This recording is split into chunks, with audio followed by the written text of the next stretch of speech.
The history of Bethany really dates back to 1923. The community has embraced this facility and the building of this facility unlike anything I've ever experienced before. When they approached us about this for Bethany, we thought, that's it, because we didn't want it just to be sold and just, for anything.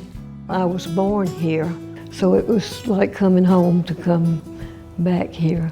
In this building we have kind of two levels of care. One we would call traditional assisted living, and the other a memory care component, so that the resident can age in place and experience what we call positive aging. There have been community groups that have come in, there have been garden clubs who have come in and dedicated their time to not just come in and plant in a large planter in the courtyard, but actually involve the residents who have all their lives been involved in working in the yard. I've lived here all my life except when I was away at school and when I was in the Air Force. And I'm 98 years old. I saw this lodge go up in construction, my daughter and I. I came over one afternoon and told Becky that I would like to have a room here.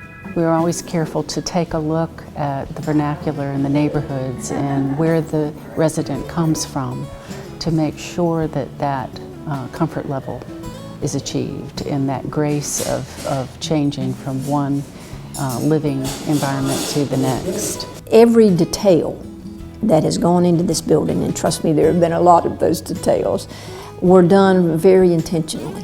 There's no place like home.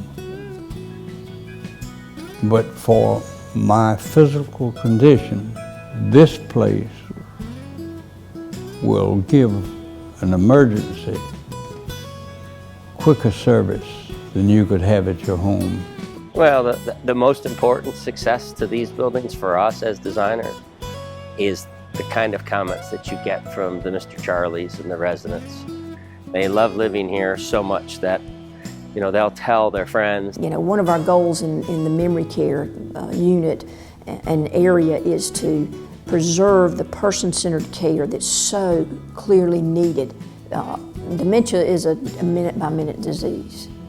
And if we aren't providing them and seeing their need and staying ahead of that and providing them with the kind of encouragement and the kind of activities that stimulate them at the level that they are that minute, then I don't think we've done our job.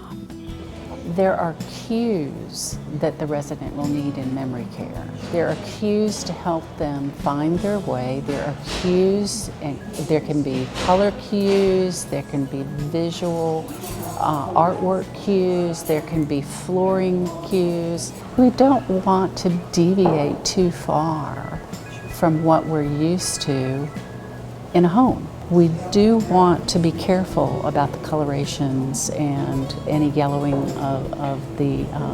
that the eye sees with any level of dementia.